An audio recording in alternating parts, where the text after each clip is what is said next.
My daughter is 14. The divorce between me and her mom is still an open wound, but we try our best to make everything feel as normal as possible with the split. I remarried to my wife Isla. My daughter isn't mean, but she does not view her as a mom, which I am is okay. As long as she's respectful, which she is, they do plenty together, they go out, took an interest in cooking together, watching shows together, etc. I've told Isla to be patient with my daughter. If something is wrong, I'd expect her to come to me and I will talk with my daughter and make sure we resolve the issue. But as far as the harsh parts of parenting, that's up to me. So the other day, my daughter came to me saying she wanted to go to her mother's. I asked why she did because she looked upset. She said to ask my wife. I called her mom and she said she'd pick her up but hasn't heard any issues from my daughter. My daughter's birthday is coming up, we are doing a quiz for her. She's very excited. So Isla went to my daughter, saying that she wanted to have a quiz just with us, meaning without her mother or her family. When my daughter said she wanted her mom there, especially because of how big of a deal this is. And Isla was pretty much trying to force the issue and telling her that she can do one here and just as big. My daughter asked why she's trying to leave her mom out of such an important event. And Isla got mad at her for that and accused her of being bratty, and if she wants her mom so bad she should go there. I was so confused.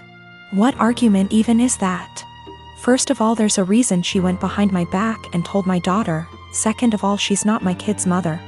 And the more she tried to replace her, the more my daughter will resent her.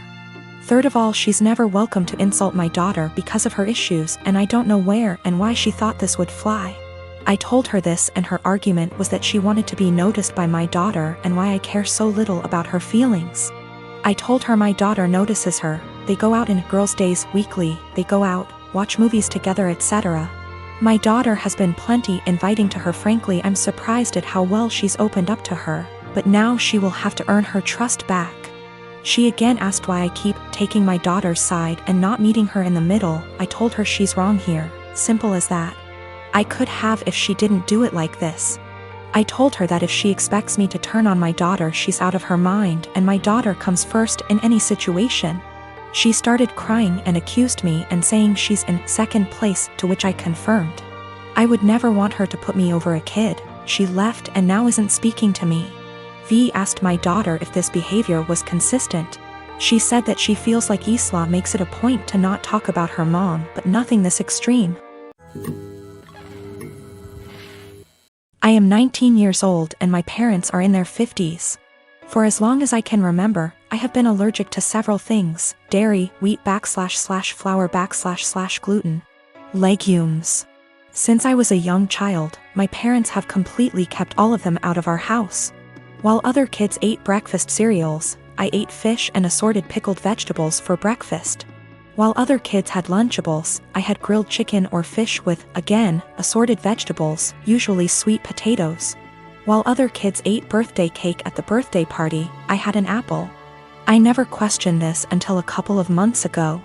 I was at my aunt's house for my birthday party, and she made brownies for everyone. For me, she took great steps to make them with almond flour and avoided all of my allergies. I started eating them and thought little of it until my aunt suddenly looked at me and, in a panicked way, asked which plate I took the brownies from. I pointed from the one where I got my brownies, and she immediately stood up and told me we had to get my EpiPen. She raced to ask my mother for it, and I sat there scared out of my mind because I had never mistakenly eaten flour before. I noticed my mother had calmed her down, and then she said that we don't have to worry because she had switched the plates of brownies. And after all, I had eaten the ones made with almond flour. I found this incredibly odd because, really, why would she swap the plates? That doesn't even make sense. But for the time being, I let the issue rest. It didn't sit well with me for about a week, and I finally went to get an allergy test. The doctor started with a skin prick test, and lo and behold, I didn't react to any of the above substances. Then he ordered a blood test, and when the results came in, they said that I had absolutely no intolerance to any of the foods I'm supposed to be allergic to. I was furious and called my mother. She eventually admitted that she lied to me because she wanted me to be on a Paleolithic diet and wanted me to be able to avoid all temptations. She raised me with a lie about her own health, but she keeps insisting that I try to see it from her perspective. She spams my phone with messages about how healthy I am, that I never had acne, that I have been in great shape my whole life, that I have strong teeth and bones, and even that I got onto a D1 college tennis team. She has started calling me ungrateful for her intervention and insisting that I really should be glad I never got carb addicted. I don't know what to think. I carried around an EpiPen for all those years, one that I suspect may be fake, seeing as my mother never got me to replace it. And I don't even know anymore. I purchased a 3-bedroom condo in Toronto, Canada 5 years ago when I was in my second year of medical residency. Soon after the purchase, I rented one of the rooms to my roommate to offset the costs of the mortgage. I live in one room, she lives in the second, and the third is my study/office. She has been a great roommate from the beginning. We aren't necessarily friends, as in we don't do things together for fun, but we get along exceptionally well. The entire roommate/tenant relationship has gone swimmingly up until recently. A couple of weeks ago, my roommate broke the news to me that she is pregnant. The father was a fling of hers, who does not want anything to do with the child. My roommate has decided she wants to keep the child anyways, and raise it on her own. To me that seems like a huge challenge, and I admire her for it. The issue is, while I don't necessarily dislike children, I have no desire to live with a baby. While the condo is a fair size, I will most definitely be woken up by the babies crying at night. My condo is also where I like to come home to and relax, like a haven after a long workday. And the idea of coming home to a baby honestly seems absolutely chaotic. Especially since this isn't my own child, i.e. one that my girlfriend and I decided to have / was mentally prepared for.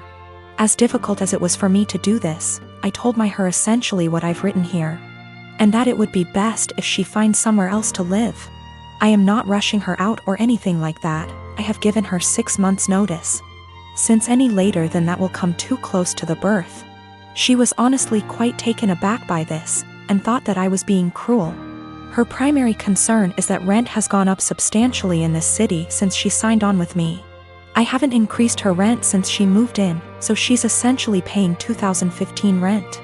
She works as a waitress, and will likely need to find a lesser apartment to keep within the same budget. A couple of other considerations are that she was out of work while restaurants were closed. But I did waive her rent for that period. All of the furniture is also mine, aside from her bedroom, so she would need to figure something out on that front as well. Aside from all of the child expenses. I understand her position, and I feel horrible about the situation, but I honestly can't do it. I haven't been able to give life much thought lately, as work has been quite busy. Firstly, I have a friend in real estate, and I'm going to see if they can help her try to find some affordable listings.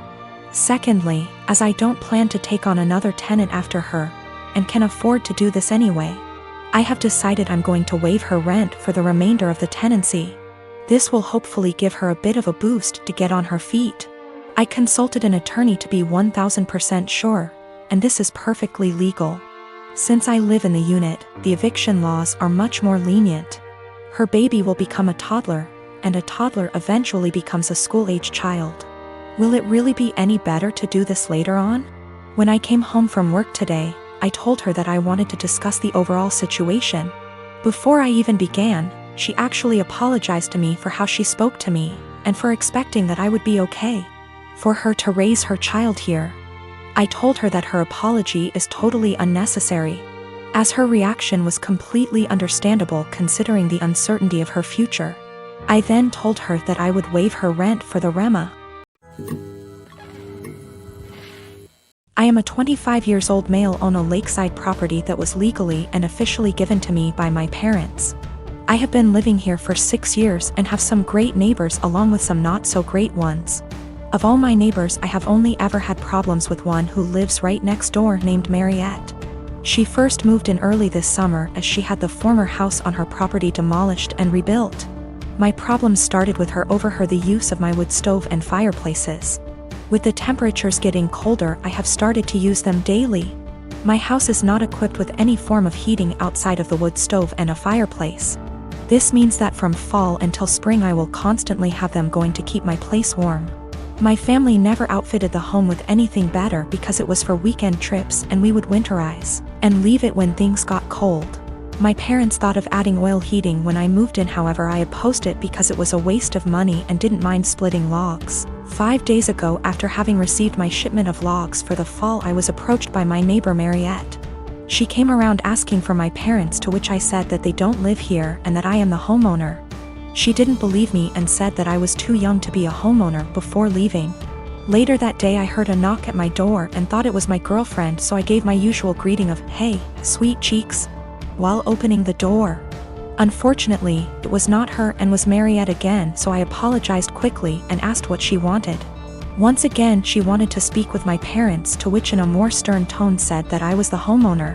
This time she finally got it and said that I am violating HOA policy by using wood-burning fireplaces indoors and outdoors. In response, I said that as new as the house looks, I am not a member of the group and that the town permits fireplaces and burning yard waste. She then went on to ask why I even needed them, because they do nothing but harm the environment. I went on to explain that while the house exterior looks new, the house actually has been around since 1930 and still uses a wood stove and fireplace heating. She didn't believe me yet again and said she would be back with an inspector. Yesterday once again she came with another person who introduced themselves as an HOA inspector. They tried to talk about my fireplaces, but I shut them down immediately and said that I am not a member of their group. The guy then tried to lie by saying that the HOA is in control of all the properties in the area. I immediately called him out on the lie and said that he is either lazy or a moron for not knowing that I am not with them. We went back and forth one more time before I told them I will not listen to them and to stuff it and leave.